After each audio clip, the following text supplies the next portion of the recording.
Gravett. That's me. How are we? Very well. Are we getting on? Yeah, really good. Yeah, really good. What year is it? Is it the first year or second year you've been in the JCW? Second. This is my second year in the JCW. It's my third in the mini challenge. So. Yep. Okay. Started in 2020, obviously. 3 years. I mean, I first set eyes on you in the Cooper class. Yes. And you would have done. I think it was around at, I think it was Croft. I think it was actually. It was a busy round, I think, wasn't it? It was it was coming together as an office and everything. Croft that year, if I remember rightly, was the race after Thruxton, like that race. Yeah. I don't know if you remember that race. But yeah. It was like 4 abreast into the last corner, like 5 abreast into the last corner, like cars going off left, right, and centre. It was a little bit manic. Yeah. Because it was at that time, because I've been following touring cars and racing for a long while. I nearly did touring cars at one point. Did a bit of Clios, did a bit of 5 turbos years and years ago. This yourself? Yeah. Oh, well, I didn't know that. Your dad and Andy Rouse were obviously, John Callan were big heroes. Yeah. Don't tell him that. No, and to be fair, I think it didn't even cross my mind that you were Rob Gravett's son. Oh, really? It was honestly, and I thought it was so dumb afterwards, realising that helmet design. And, but that's when I sort of know I've got 3 favourites in the Cooper class. I thought, this Cooper class is blooming good. Yeah. There was Lydia Walmsley, yourself. Which I know because you talk about Lydia quite a lot on your page. She's good. I was trying to big her up because I think she needs She's good, Lydia. Yeah, she's quick. She's good. Yeah. And obviously Max. Yeah, of course. Well, Coates. Yeah. Obviously, you're better looking than him. Max. So he'd be the first to say that. He's not shy about it or upset about it. He just knows, doesn't he? Yeah. We talk about it a lot. And that's when we sort of started getting into the minis, and I thought, I'd like to have a go at the Cooper class. Okay. I'd like to sort of come back and have a crack at it. I reckon we'd be all right. And did you? Have you? We are. We're building a car at the moment, actually, funny enough, on minis and motorbikes. Of course. So we're building that, and then hopefully we're going to run with Graves. I've spoken to Carl and with Jeremy and everything. So I want to run with them if we can. Yeah. It's a wise move in the One Make series because they know everything that they need to know. So they're like the old Harlow and Clios. You see, they've got 20 cars. They know everything. Well, it would take you 3 years to find out what, exactly. And they know it also. Running with the top team is a wise idea, in my opinion. I think so, and it's a good family team as well. It really is a family team as well. It really is. Graves. I think they're probably the best. There are some other teams I'm not that keen on that could have been a little bit more helpful with me, and they didn't give me any advice or pointers because obviously it was a Should we name names? No, but Graves did. Yes, and I thought they didn't need to do that. No, they could hide stuff if they wanted to, but they didn't. They were open about everything, so I like that. Cut a long story short, you moved up to the JCW. The first year it struggled. It was. The car was very unpredictable. We have a 3-year plan. Yeah. We actually have a 3-year plan into British touring cars, which is turned into a 4-year plan really. So writing the Cooper Championship off in 2020. Yeah. Post that we have a 3-year plan. Year 1 in the JCWs is learning year. Yeah. Year 2 is this year.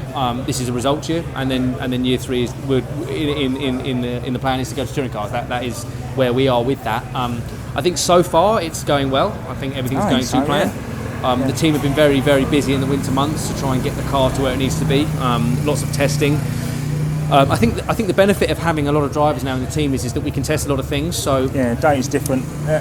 Driving styles are different. You can put 2 cars out with, you can put 3 or 4 cars out with, with different setups, and you can see which one works. Yeah. And then you can put that across all the cars, and then suddenly we're all going quickly. And I think that's important, and that's what's good. It encourages it even more, then, doesn't it? Well, exactly. We're all pushing each other. It gets very competitive in the team. So the banter seems to be good as well. The banter's good at the moment. I don't know how that's going to last when we all start fighting for championship places. I think that might change, but be awkward in the judicial room when we're all protesting each other. So in the first year, was the car just so unpredictable? Because when I've seen it going round, sometimes it'd do one thing in one corner, and then the next lap it'd be doing something totally different. The big difference is Goodyear has updated the tyre spec. So we've now got a much stiffer sidewall as we did to last year, which has made the car far more compliant and more predictable. The problem is what was happening is, and certainly as the tyre was degrading, is that the sidewall was getting weakened, so you'd be going into a corner and it would whop. Almost like a porpoise type thing. It would be porpoising basically. So it's taking the suspension away and it's putting it all into sidewall of the tyre. And it was very, very horrible to drive. So I think a lot of that could be dialed out with setup, but as a team, of course, we're all taking this step up to JCWs, and I think we're all trying new things. So yes, I was learning last year, but I think as a team, collectively, we're learning setup. So we didn't always have the setup quite right. And a bad setup on a terrible tyre is almost undrivable. And there were times last year where the car was very, very close to undrivable. Yeah, but it proves the point that you can't give up. You've got to keep plodding away, because all of a sudden it'll click. Yeah. And it seems to me, in the last couple of races, it's just clicked. Yeah, I mean, it's like things in motorsport to be quick and to be at the front, and I haven't quite got right to the front yet. I mean, I nearly got to second, but locked up starting into the last chicane at Donington, which is slightly unfortunate. But you've got to get everything in a row, like everything. Like, there's so much behind the scenes. You've got all everything's got to align. The sponsorship, the investment, the money, that's got to be there. The team's got to be there. The preparation's got to be there. The setup's got to be there. Everything's got to align. Then you've got to be right on the day. You've got to be fit. You've got to be mentally prepared for it. You've got to then drive the car. 90% there, you see, isn't it? That's the thing. It is. I mean, it's there's so much that happens that you've got to get right before you can even get close to being at the front. And I think it's easy for people to forget that actually there's so much that goes on behind the scenes that's there to make it happen. So you're comfortable in it now? Do you actually get in it and think, I've wrung its neck since the day I got in the car. I'm not frightened of it. I've never been frightened of the car. It's very snappy, but I've got incredible car control, and I do. I've done a lot of time with Dad over the years with his driver training business, and I'm not frightened of a car moving around. I'm just not. No. I know that my ability is I can pick it up quickly, and I know that I can do that. So it's just this overall balance. It's technical. This level of motorsport's technical. Everything's calculated. You've got to do everything right. You've got to turn in. You've got to brake at the right point. You've got to turn in at the right point. You've got to pick the throttle up at the right point. You've got to hit your apex. You can't miss your line. Everything's got to be right. And then you might go quick. Then you've got to start thinking about racecraft and then other people. And then it's like a game of chess. Yeah. So, I mean, So in your opinion, it'd be a really good step up to a touring car setup and everything. I mean, I've not driven a touring car, and having looked a lot of touring car on boards, because I do look at that. It's a lot of stuff on YouTube and things like that. So prior weekend, I'm always looking and seeing what's going on. They look the same really to me. I mean, around here they're only a few seconds quicker. So I think in 2020, I didn't think they were much quicker when I first saw the JCWs. No, they're not far off the start. It wasn't, the starts weren't that far. Well, I've heard from a lot of people that have come down from touring cars into a JCW. They said it's the closest thing that they've driven to a touring car. Yeah, it's so much like a touring car. So the fact that I can be at the front in one of these suggests that I might be able to be at the front in a touring car that's quick enough to be at the front. I think you could. So in my view of the touring cars, it was mainly the braking really, where your car would be braking from 50 down to 0. The touring car you'd be doing 100 plus. Once those brakes were working, it was. You're dancing with the car all the time. You got to trust what you're doing. You got to trust your feet. You got to trust your hands. Everything's got to be in time. Your gear changes. But you can't think about it. It's got to just happen. Yeah.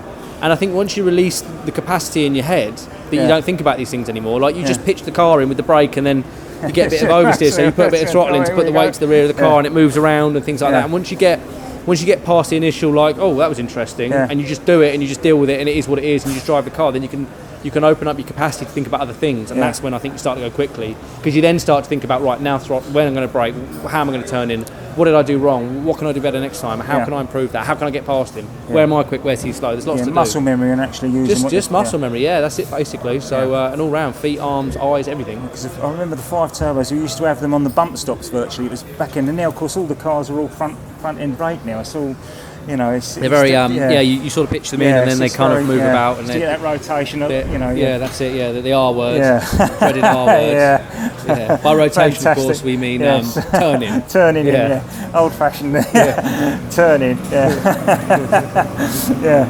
so your hopes really for today, how do you feel? I want to win the race. As simple as that, isn't it?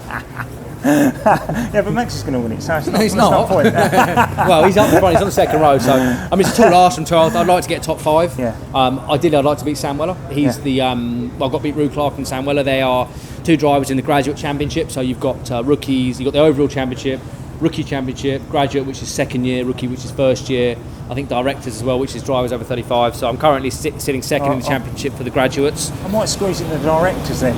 Sam Weller's a quick boy, so he's going to be quite tricky to beat. He's got a lot of experience, and it's doable. I mean, I raced with him at Donington. I got past him at Donington. Unfortunately, what happened let him get back by. So if I can beat him, I'll stand on the podium and get a hat and a trophy, which is I've cleared the space at home for my trophy. So I'll be frustrated if I can't put it in there. So Yeah. I expect a picture of that on there later on. Yeah, I'll send you one. When I get that trophy, I'll be on that mantelpiece. It's actually a windowsill in my kitchen with the bins in the background outside. So lovely. Yeah, quite.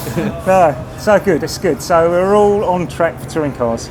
Yeah, well, I mean, I don't think you can. Well, at the end of the day, it's budget. Yeah, I mean, we've got to find the budget to do it. Yeah. You can be the best driver in the world, but unless you're going to, unless you've got the budget. Well, there's connections as well. I mean, I could walk up to any team tomorrow and just say, look, I'd like to drive for you, and here's £600,000, and they go, thank you very much, you're in the seat tomorrow. Yeah. I'm not in a position at the moment to do that, so we're chipping away at a budget for that all the time, every day. I personally think you're doing it the right way. I think I hope so. I mean, sometimes I wonder, but I hope so. I think it'll work better. I think you appreciate it more and you'll try harder. Yeah, well, I think we're doing a good job. I mean, I came into this quite fresh without any preconceived ideas, so I'm kind of doing it my way. Yeah. I've learned. People don't understand the work you're doing in the background. No, there's so much that goes on. They see the name, don't they? They don't realise what you're doing behind it. I know how hard you've been working. Yeah, it's a lot. There's a lot that goes on. I mean, it's a full-time job. It's a full-time job basically, and then you still have to work. You still have to do other stuff to actually earn money. So it's time-consuming, and it's rewarding though. I mean, it's the buzz you get when you have a good race is incredible. So I mean, you can tell. That bit where you're just going around and you're outside of it, and you're looking in on it. It's just like you're not even thinking. It's just that's it. It's mad. So I mean, I've got nothing to lose again. I mean, I'm looking for consistency this year. I mean, consistency in this championship is key. I've been very consistent so far, very consistent at Donington, very consistent here. I'm finishing about where I qualified. I qualified 10th, which is my best qualifying of the year, and I'm finishing around 10th. So that's great because I know that's where I should be. I mean, last year I was disappointed with. I mean, last year I'd have been over the moon with a 12, and today I'm a little bit disappointed with it. So.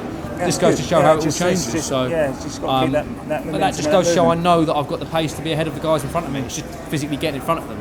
So I think it's good.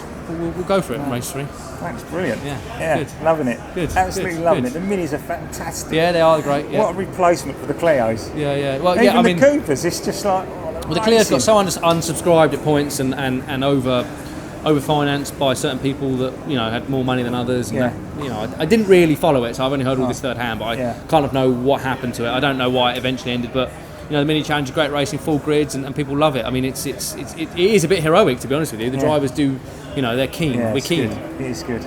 Not destroying each other quite so much this year, which is good. Yeah, I think there's a lot. I think the buzz of it initially going to Toka and the buzz of the telly stuff has kind of worn off now, and a lot of people realise that. A lot of drivers realise that actually this is professional motorsport. We are at the top. There's only one step up from here in the UK. It is a good step up. It is a good step up. That car is perfect for it, set up and everything. Yeah, it's so close to it. It is. I mean, I could jump in a touring car tomorrow, and I'm convinced I'll be there or thereabouts. So it's a great stepping stone. I think you'd probably find it easy to drive, to be fair. Yeah, probably. I mean, it's just at the end of the day, it's 4 wheels and a steering wheel. So it can't be that hard. Drive one car, drive any car. Right, now it's been much appreciated, the interview. You've helped us guys out a lot. And no worries. Well, thank you for all your support on your page, and thank you for commenting. And I hope that I'm with Graves next year, and we meet up at times and have a bit of a giggle. And we'll be teammates next year. Yeah, that's it. Hope so. Good stuff. Brilliant. One. Great to chat. Super. Yeah, thanks very much. We'll do a fist bump. There we go. Elbow. That'll do. Cheers.